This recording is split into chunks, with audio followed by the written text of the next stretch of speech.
Alright, hello friends. We are going to dive into the unsharpened mask and how to sharpen your images and talk about all the misinformation about the unsharpened mask and how to sharpen your images in Photoshop. So I have this image that I've worked on right here. It's my high-res version of this, and I'm going to say that I'm going to make a print from it. So I'm going to drag it into Photoshop.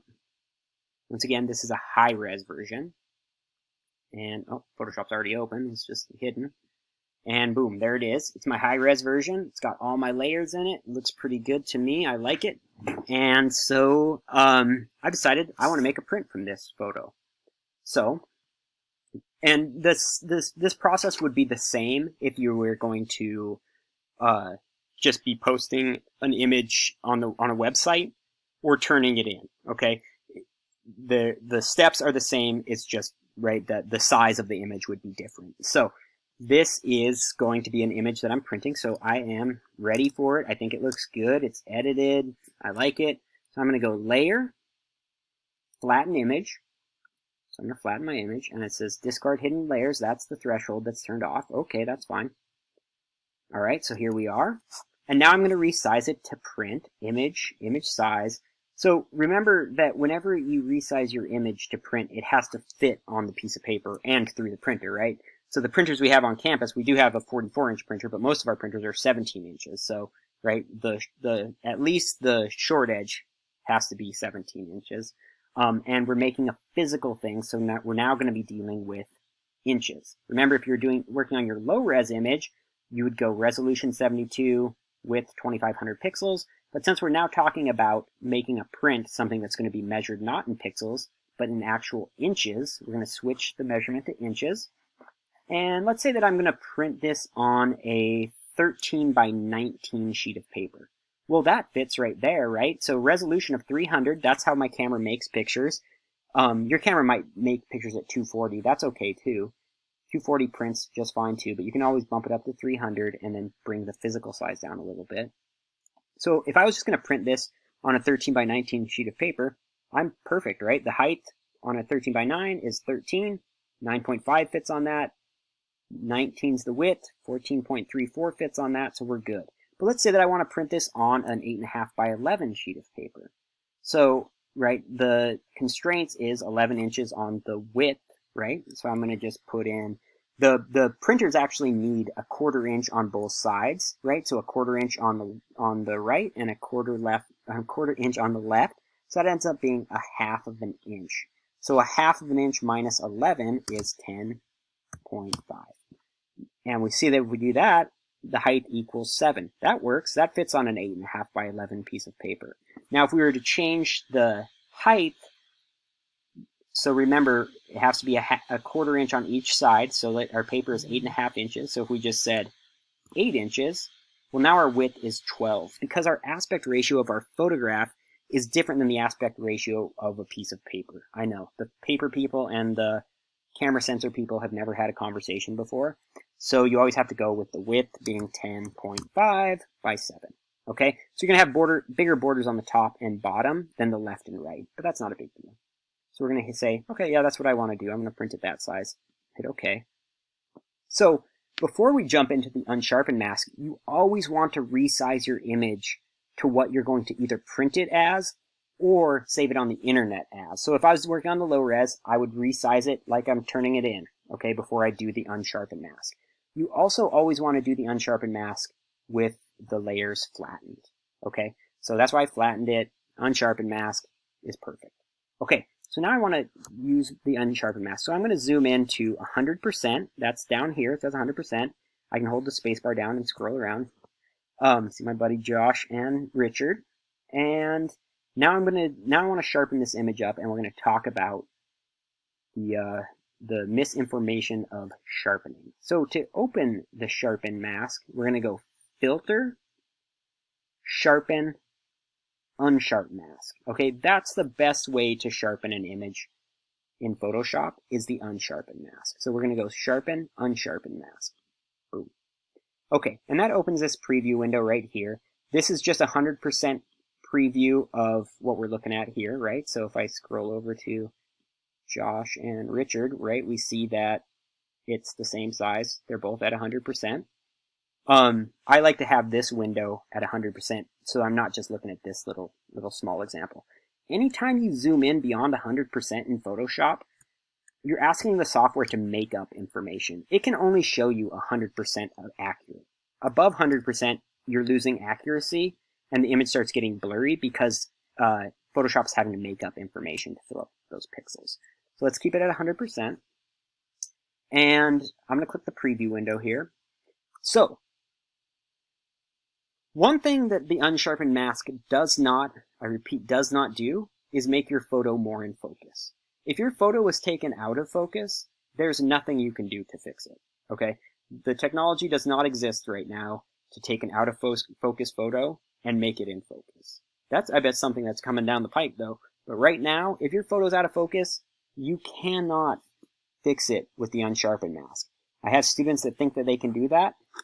You can't. And the reason being is the unsharpened mask doesn't actually make your photo more in focus. It creates an illusion that your photo is more in focus. And it does that by increasing the contrast from pixel to pixel. So it goes along the edges of the pixel, right? So the pixels are, let's zoom into this photo to the pixel level, these little squares of information, right? And what it does is it increases the contrast from pixel to pixel. So from this little like fleshy colored one to this lighter pink one to this one. It increases the contrast and it makes it a more hard-edged little square, right? And it can be really abused by pushing the unsharpened mask too far. And that's what happens when people try to make their photos more in focus, is they push it too far and you end up with like a really like pixelated image. Photographers call them like really crunchy images. They look like they're like it looks like it's made up of millions and millions of squares as opposed to a continuous tone image. So it's only creating an illusion. It is not actually making your photo more in focus. If your photo is out of focus, this ain't going to help. So the reason we're doing this is, I'm going to blow your minds here. You guys all bought really expensive digital cameras that take super perfect high resolution images. And then inside of your camera, there's a function called a high pass filter. So think of a high pass filter like a windshield wiper. Now, it doesn't really work this way, but we're going to pretend it does. So think of it as like a windshield wiper on your sensor. So you hit the shutter, the image gets recorded on the sensor, and then the high pass filter goes over the sensor and kind of mushes all that information, kind of like blurs it all together, right? The reason it does that is because if you had a camera without a high pass filter, it would be making images that look like this, that are super pixelated, right? And the high pass filter just goes and kind of blends that all together, like if it was like a wet media, and it just like blends it all together so that your images appear as a continuous tone image when you enlarge them. Because remember, your sensors are small. And so even this image right here on my screen is, 20 times the original size. If we didn't have a high pass filter, we would start seeing pixel to pixel, right? We would start seeing that this image doesn't have the illusion of a continuous tone image. It would look like it was made up of millions and millions of pixels, because spoiler alert, it is. So you spent all this money on these cameras, super perfect high resolution images, and then it has a function inside of it that actually blurs your images. You're like, wait, why would it do that? Well, I just told you. And now we're going to talk about bringing some of that sharpness back, not to the level that before the high pass filter knocks it down, but a little bit. We want to bring a little bit of the sharpness back from the high pass filter without going to the extent of the pre-high pass filter. Okay, so I'm zoomed into 100%.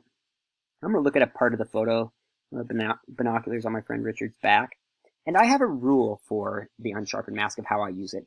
And this is another thing in Photoshop where, you take a Photoshop class with 10 different people, they're going to tell you 10 different ways of doing this. It's not that any are right or wrong, it's just this is what's always worked for me based on the cameras I use and the way I focus my cameras. So the way I do it is we're talking about, we don't mess with threshold. We leave threshold at 0. We're just going to mess with radius and amount. Okay? And there's two ways of doing this, and like I said, neither are wrong or neither are right. It's just kind of how you divide it up. So we're always going to divide the amount and the radius. We're going to kind of divide the change between these two things. I always leave the radius at 0.5. What that means is the amount, how much I sharpen the image, each pixel, is only happening to half a pixel at a time. Okay, so if I bump up the amount, you see the sharpness down here that just happened? Here, I'll turn the preview off and on. It gets a little, like, crispy looking. So if you keep the radius low, you can kind of bump the amount up a little bit higher. There's a lot of people that would tell you to put the radius at 1 so that it's affecting every single pixel the exact same way, and then keep the amount lower. Okay, so some people would tell you maybe a radius of 1 and an amount between 20 and 50, right? That's one way of doing it. I have found that what works best for me is to have the radius at 0.5 so that the adjustment is only happening on half a pixel at a time, half a pixel, and I bump the amount somewhere between, I bet, 30 and 100. Very rarely do I go over 100. So it's a way of just kind of doing a really subtle sharpening.